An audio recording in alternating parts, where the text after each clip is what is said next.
সকলোকে এটি নতুন ভিডিঅ'লৈ স্বাগতম জনাইছোঁ। আমি সকলোৱে গৈ আছোঁ এতিয়া ভাদ মাহৰ বিশেষ ঢেকীয়াখোৱা লৈ বুলি। যেহেতু ঢেকীয়াখোৱা বৰনামঘৰৰ বিষয়ে আপোনালোক সকলোৱে জানে আৰু মই বিশেষকৈ আপোনালোকক বুজাই ক'ব লগা তেনেকুৱা ধৰণৰ একো নাই। আমি চেষ্টা কৰোঁ ভাদ মাহৰ কোনোবা এটা দিনত ঢেকীয়াখোৱা বৰনামঘৰলৈ আহিবলৈ।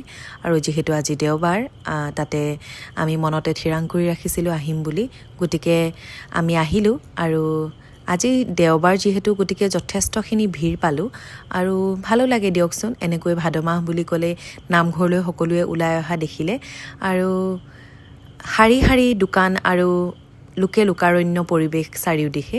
তাৰ মাজে মাজে গৈ আমি নামঘৰৰ বাটচৰাত গৈ প্ৰৱেশ কৰিলোঁ আৰু জীৱেও খুব ভাল পাইছে। সকলোফালে কেৱল মানুহ আৰু মানুহ। এনেকুৱা এটা পৰিৱেশত ছোৱালীজনীক লগত লৈ আনি মনটো কিবা এটা ভাল লাগে আৰু তাইও কিবা এটা বুজি পাইছে আৰু ৰাস্তাটো কৈ আহিছে আমি বুজোৱাৰ দৰে, নমু ঘৰলৈ যাম মা, এনেকৈ কৈ আহিছে। গতিকে তাইক লগত লৈ মই নামঘৰলৈ আহি এনেও ভাল পাওঁ আৰু তাইও বহুত ভাল পায় নামঘৰলৈ আহি। চাৰিওফালে মানুহ দেখি ইফালে চাইছে সিফালে চাইছে। তাই একেবাৰে ক'ব নোৱাৰা হৈ গৈছে। কিন্তু মাজে মাজে ভিতৰৰখিনিত যেতিয়া আমি সোমালোঁ, চাকি দিয়াৰ ঠাইত যেতিয়া মানুহ অকণমান ভিৰ হ'ল, তেতিয়া অকণমান গৰমো হ'ল। গতিকে তাই অকণমান আমনি নোপোৱাও নহয়। এয়া আপোনালোকে দেখিছেনে, যেতিয়া বন্তি প্ৰজ্বলনৰ যিখিনি নিৰ্দিষ্ট ঠাই তেওঁলোকে দিছে, তাত ইমানখিনি ভিৰ। যিহেতু গৰমৰ দিন, গতিকে গৰমটো হ'বই নিশ্চয়। দেউতাকে ইফালে সিফালে তাইক দেখুৱাই আছে। তাতে আকৌ দেখিলে নহয় অকণমানি কেঁচুৱা এটাই এটা বেলুনৰ দৰে লৈ থকা। তাই একেবাৰে বেলুন লাগে আৰু তেতিয়া মই যেনে তেনে আনি মুঠতে ভিতৰত অকণমান সেৱা ল'লোঁ আৰু সেৱা লৈয়ে বাহিৰৰ চৰালৈ আহিলোঁ। আৰু ইয়াত দেখিছেনে, তাই নিজৰ বন্ধু বিচাৰি লৈছে আৰু এনেকৈয়ে তাই ইফালে মানুহ মাতিছে সিফালে মানুহ মাতিছে। অচিনাকি, কিন্তু হ'লেও তাই চিনাকি হ'বলৈ চেষ্টা কৰিছে আৰু ময়ো এৰি দিছোঁ।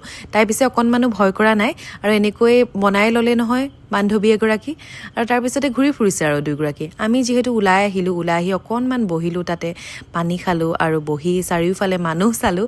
খুব ভাল লাগে। সকলোৱে ইমান ধুনীয়াকৈ সাজি কাচি নামঘৰলৈ বুলি ওলাই আহিছে। চায়ে ভাল লাগে নহয়নে? ৰ'ব আচৰিত নহ'ব, যিহেতু ঢেকীয়াখোৱা বৰনামঘৰৰ তেনেই কাষতেই আমাৰ পেহীৰ ঘৰ। গতিকে এয়া পেহীৰ ল'ৰা, এওঁলোকেও আমাৰ বাবে ভাতৰ যোগাৰ কৰি ৰাখিছিলে যিহেতু, আৰু আমি অলপ সময় তাত থাকিলোঁ। তাৰ পাছতেই ভাত পানী খাই ঘৰলৈ বুলি উভতিলোঁ। আৰু ঘৰলৈ উভতাৰ পৰত আকাশখন চাওকচোন, ইমান ধুনীয়া হৈ আছে আৰু পৰিৱেশটো খুবেই ধুনীয়া নহয়নে বাৰু? গতিকে পুনৰ এটি নতুন দিনত আপোনালোকক লগ পোৱাৰ প্ৰতিশ্ৰুতি দিছোঁ আৰু আজিলৈ আহিছোঁ। বাই।